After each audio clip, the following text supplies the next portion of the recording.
It's good to speak with you again, Bayo, and looking forward to hearing your views today on a new topic, which is military impact on humanitarian supply chain management.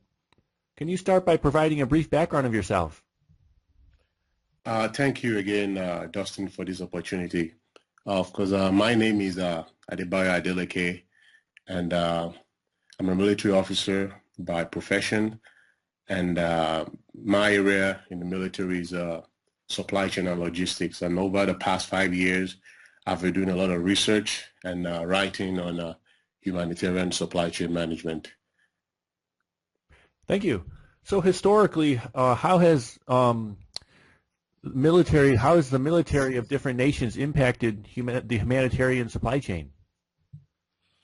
The use of humanitarian support, actually use of military for humanitarian support, can be traced back to the days of Alexander the Great during the Persian era, when after most conquest, he uses the military to kind of help sustain some of the people that they were conquered. And also, a lot of written documents show that Napoleon Bonaparte during the French Revolution actually used a lot of his military personnel to provide humanitarian support. Now, let's fast forward in time. After World War II, we saw a surge in the use of, mostly for the Allied forces, as they use a military supply chain. Especially a specific event is the Berlin airlift. That was around 1948 to 1949, when the Russian blockade the West Berlin.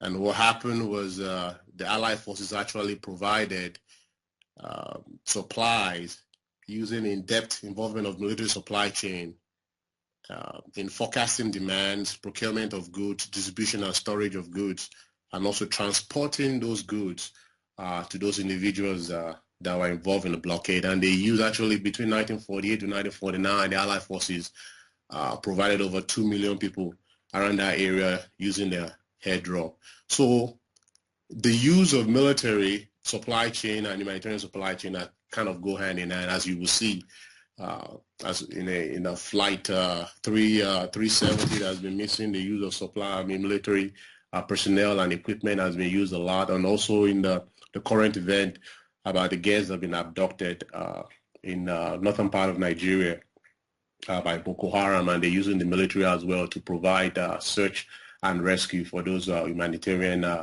efforts. So the military supply chain and the military involvement, humanitarian, can date back in history up to now, is still kind of synonymous to humanitarian supply chain. And what are the advantages of the military involvement in humanitarian supply chains? The advantages of military involvement in the humanitarian supply chain is enormous. As we know, one thing first that jump right at me is the preparedness. Military personnel are well prepared. They are highly trained for deployment in very austere and harsh environment, and often a remote location. And they're trained to support a lot of humanitarian efforts because of, the military can sustain itself, and at any given moment they can go to, a place of nowhere with no infrastructure and help, and that is what is actually needed in humanitarian supply chain. And also another advantage is rapid response.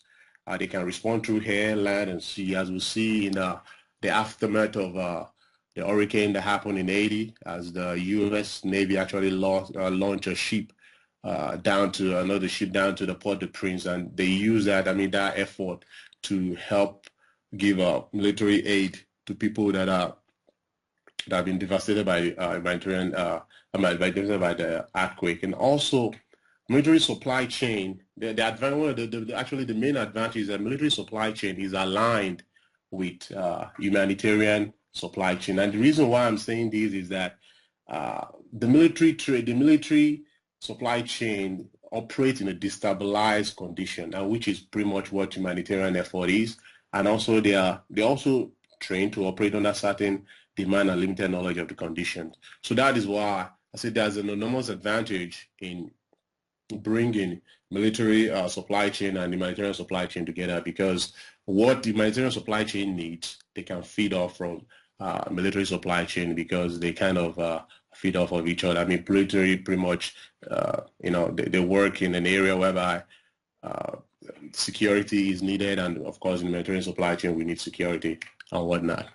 So, and on additional things that the military brings to the table is security support, security of securing the area, and also protecting the safety of the humanitarian effort givers, and also protecting and relieving of supply route. As we know, that most of these areas, especially in a man-made disaster, some of these areas will be infested with rogues, and having the military on ground to provide security, especially the supply route, is actually will be highly appreciated.